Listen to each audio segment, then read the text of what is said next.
de votre expérience des relations internationales, votre spécialité, Boris Johnson a évité la chute de justesse. La motion de défiance a été repoussée. Il est fragilisé ou il est indestructible ? Il est fragilisé puisqu'il y a presque la moitié des conservateurs qui ont choisi de le sanctionner, de ne pas renouveler la confiance. Donc il devra être très vigilant. Il s'est sauvé un peu avec l'Ukraine en politique intérieure, mais on avait vu les scandales à répétition. Et puis, je dirais plus généralement l'instabilité qu'on peut voir en politique au Royaume-Uni après le Brexit. Une partie de l'élite conservatrice britannique n'a plus l'Union européenne à montrer du doigt pour justifier un certain nombre de difficultés ou d'échecs. Et donc, ça justifie maintenant la situation dans laquelle se retrouve Boris Johnson. Alors en France, l'actualité politique est dominée par un tweet de Jean-Luc Mélenchon. La police tue, Alliance est un groupe factieux. Il l'a rédigé après que des policiers ont tiré sur une voiture qui refusait d'obtempérer et ont tué une passagère. C'était à Paris, dans le 18e arrondissement. Comment réagissez-vous à ce tweet de Mélenchon ? Moi, je trouve indigne. Je trouve indigne parce que toute la lumière devrait être faite sur ce qui s'est passé. Je crois qu'il y a une enquête en cours de l'IGPN. Mais les policiers font un travail difficile. Les forces de l'ordre risquent leur vie tous les jours. Là, on a un épisode où je crois un policier s'est fait renverser par une voiture avant l'intervention. Donc, il faudra faire la lumière, il faudra faire une enquête. Mais il faut aussi rendre hommage aux forces de l'ordre qui, tous les jours, nous protègent. Moi, j'ai parlé à beaucoup de policiers ces dernières semaines et ils me parlent souvent de leur mal-être, l'absence de reconnaissance sociale, justement ce type de critique. Donc il ne faut surtout pas instrumentaliser un épisode dont on ne connaît pas encore les tenants et les aboutissants à des fins électorales. Ça pose le problème de la légitime défense des policiers. Est-ce qu'il faut endurcir les conditions ou au contraire aller vers ce que réclament certains syndicats, la présomption de légitime défense ? Oui, il faut faire une enquête, il faut encadrer, il faut qu'il y ait des règles, mais surtout il ne faut pas instrumentaliser sur le plan politique. C'est-à-dire que il faut qu'il y ait un encadrement, mais la façon, à quelques jours d'un scrutin, dont on utilise un épisode dont on ne connaît pas encore les détails, avec des propos qui, je pense, sont aussi injurieux pour l'ensemble des forces de l'ordre, pas seulement juste liées à cet épisode, c'est ça que je trouve indigne. Que cherche Mélenchon ? Il cherche à capter la colère d'une certaine France qui n'aime plus les forces de l'ordre ? Je crois que dans toute cette campagne de Jean-Luc Mélenchon, on voit une violence, une remise en cause des institutions républicaines et démocratiques. C'est ce qu'on avait déjà vu après le second tour de l'élection présidentielle, lorsqu'il a remis en cause la légitimité du président, qui a pourtant été réélu avec 59%. Le troisième tour, vous m'élirez Premier ministre. Et puis, une fois qu'il perdra les élections législatives, vous verrez qu'il remettra en cause la légitimité du scrutin des législatives pour après justifier d'aller dans la rue. C'est une stratégie de tension, c'est une stratégie de rapport de force permanente, d'érosion de la légitimité des valeurs démocratiques. Et je trouve ça dangereux. Le premier tour des législatives s'est tenu pour les Français de l'étranger qui avaient une semaine d'avance pour leur premier tour. Manuel Valls a été éliminé d'emblée. Comment l'expliquez-vous ? Écoutez, je crois que sa candidature a probablement pas été comprise par les électeurs de la circonscription et son parcours de ces dernières années. Mais moi, je veux dire, je ne comprends pas la violence dont il est l'objet. Surtout sur les réseaux sociaux, ça a été une déferlante. Oui, sur les réseaux sociaux, Jean-Luc Mélenchon et d'autres qui ont eu des commentaires assez mesquins. Il faut rappeler que c'est quelqu'un qui a été Premier ministre à une période très difficile pour notre pays. Les attentats notamment. Les attentats. Il a été d'une fermeté sur les questions de laïcité, sur les questions républicaines, sur l'antisémitisme, tout au long de sa carrière, très cohérent sur le sujet. Donc il faut lui reconnaître ça, le courage et la cohérence, la fermeté des convictions républicaines, c'est rare. Il en a fait preuve. Donc, il en a tiré les conclusions. Je crois qu'il a eu un message assez digne le soir de sa défaite. Mais je regrette. Je viens pas du même camp politique que Manuel Valls. Je venais de la droite. On est aujourd'hui ensemble dans la majorité. Mais vraiment, j'ai toujours apprécié son courage. Et surtout, je ne comprends pas cette violence. Il peut être encore utile, Manuel Valls, à cette majorité présidentielle ? C'est à lui, je pense, de décider ce qu'il va faire des prochains mois, des prochaines années. Donc là, j'ai pas de commentaires à faire là-dessus. Alors, ces élections ont montré une certaine dynamique de la NUP, l'alliance de gauche. Est-ce que la majorité vous semble en péril pour le 19 juin ? Non, mais on est mobilisés. On fait campagne activement dans toutes les circonscriptions. Et ça prend, les gens s'intéressent à cette campagne ? Alors écoutez, moi je vois que sur le terrain, les gens s'intéressent. J'ai croisé aucun électeur qui me dit j'ai pas envie de parler. On nous parle d'éducation, on nous parle de sécurité, on nous parle des retraites, du pouvoir d'achat. Il y a beaucoup de préoccupations qui sont aujourd'hui portées dans le message du président de la République pour construire dans les prochaines années. On a entendu ces interviews sur les différents projets, les piliers du projet présidentiel ces derniers jours. Mais effectivement, il y a un risque. On voit l'extrême gauche, NUP, qui est très mobilisée. La majorité arrive en tête dans les circonscriptions des Français et l'étranger. Mais on voit un score important, il faut le reconnaître, de NUP. Ils sont très présents dans le débat, donc c'est pour ça qu'il faut faire campagne activement. Et je pense qu'il faut alerter sur ce qui est, à mon avis, un projet de régression, un projet anti-européen, un projet qui sera forcément anti-écologique puisqu'il est anti-nucléaire, un projet de violence. On en parlait tout à l'heure dans la tonalité des dirigeants qui est utilisée. Donc il faut, je crois, alerter et combattre ce projet. Est-ce qu'il y a néanmoins, est-ce qu'il n'y a pas une angoisse sociale qui justifie cette montée de la NUP ?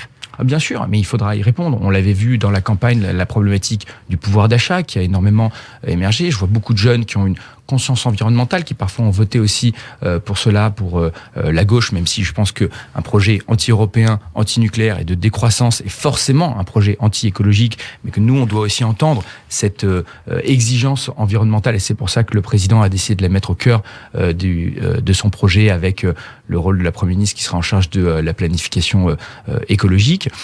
Il y a une inquiétude, on voit une fracture, une forme de fracture démocratique, une crise de représentativité démocratique. On va avoir une réflexion à mener sur la question des institutions, clairement, dans les prochaines années. Mais vous avez d'un côté cette inquiétude, mais qui ne justifie pas la violence qui est celle aujourd'hui tenue par les dirigeants de NUP et de la France Insoumise. Emmanuel Macron a dit dans cette interview que rien ne l'obligerait à désigner Jean-Luc Mélenchon si la NUP était majoritaire, le désigner comme Premier ministre. Mais si personne n'accepte le poste parce que c'est lui qui a été choisi, ça va être compliqué quand même, c'est une crise de régime. Écoutez, déjà, on va se mobiliser pour gagner les législatives et pour donner une majorité au président de la République. Je trouve que encore une fois, la façon, le ton qui est utilisé par certains dirigeants de NUP pour imposer un Premier ministre est contraire non seulement à nos institutions, c'est le président qui choisit le Premier ministre, mais et d'une violence. Hier, j'entendais Bompard qui disait « Si bonhomme, tu vas le nommer ».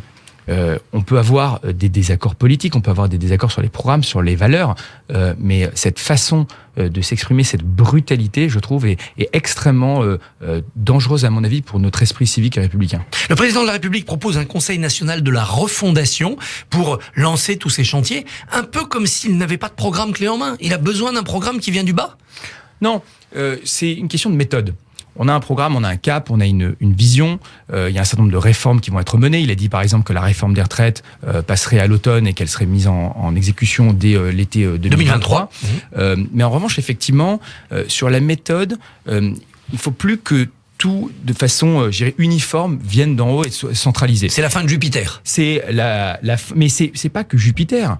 Là, on a des siècles de centralisation administrative de Colbert, Richelieu, en passant par la Révolution française, à repenser. Il faut que tous les acteurs, que ce soit les citoyens, les entreprises, les collectivités, soient des acteurs de la réforme. On peut donner un cap et puis après faire en sorte que sur le terrain, ce soit repris, mis en œuvre. Je crois que c'est une question de responsabilisation de tous. Et donc, ce qu'il a dit, c'est que Paris doit être au service du terrain, Paris en sens du gouvernement, de l'État, doit être au service du pays. Et je crois qu'on a besoin effectivement de respiration, on a besoin d'élargir, de faire en sorte que d'autres types d'acteurs soient inclus dans le processus politique, parce que ça revient à cette question de la crise de la représentativité, qu'on ne pourra pas d'ailleurs seulement régler par une question de mode de scrutin ou de changement des institutions. Je pense qu'il y a vraiment une réflexion profonde à mener sur la méthode démocratique. Aujourd'hui, c'est la grève des soignants. Si vous êtes élu député, que pourrez-vous faire concrètement pour l'hôpital ? On le voit, on est interpellé tous les jours sur ce sujet. On voit des déserts médicaux. Je crois qu'il y a une vraie revalorisation, notamment de la profession des soignants à mener. C'est dans notre programme. On vient de traverser une crise sanitaire majeure. On a vu le rôle extraordinaire qu'ont tenu les soignants, qui ont été le premier front dans cette crise du Covid. Et donc il faudra travailler à revaloriser l'hôpital et revaloriser les soignants. Vous êtes candidat dans la 14e circonscription de Paris, mais ça correspond au 16e arrondissement, qui apparaît quand même comme un arrondissement plutôt aisé. Tous les problèmes que vous évoquez, là, le pouvoir d'achat, la santé, ils existent vraiment pour vos électeurs ? Bien sûr, ils existent, tout comme les questions de sécurité existe entre la question des mineurs isolés du Trocadéro ou de nombreux commerces qui ont été cambriolés, vandalisés ces dernières semaines. On est interpellé, on a une conscience environnementale aussi, beaucoup d'entrepreneurs qui ont envie d'être soutenus, appuyés, beaucoup de talents. Donc on a tout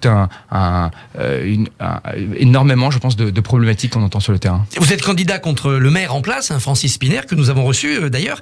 Quelle est votre valeur ajoutée ? Déjà, un député qui est dans la majorité, c'est un député qui peut agir. C'est un député qui peut relayer les préoccupations auprès du gouvernement, auprès de l'État, qui peut siéger dans les commissions, dans les groupes de travail. Moi, je l'ai dit dans ma campagne, il y a un certain nombre de thèmes que j'ai envie de porter. Je m'intéresse beaucoup, depuis longtemps, aux questions régaliennes, la sécurité, la défense de la laïcité et des principes républicains. Ce sont des valeurs, des thématiques que je porterai. La lutte contre l'islamisme au sein de ce mandat. La question du soutien à l'entrepreneuriat et l'innovation.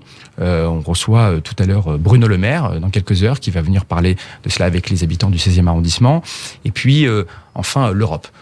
Moi, on ne surfais pas. J'ai toujours travaillé sur ces questions internationales et européennes. Donc, que ce soit sur la relation France-Israël, il faut rappeler que c'est la circonscription de Claude Goasguen qui a été une voix formidable pour la relation France-Israël. Et ça, c'est un héritage qui m'engage. Elle se dégrade, cette relation France-Israël ? Non, je ne le crois pas. Au contraire, je pense que sur le plan commercial, technologique, culturel, on voit une relation qui est extrêmement vibrante depuis quelques années, mais qu'on peut encore approfondir.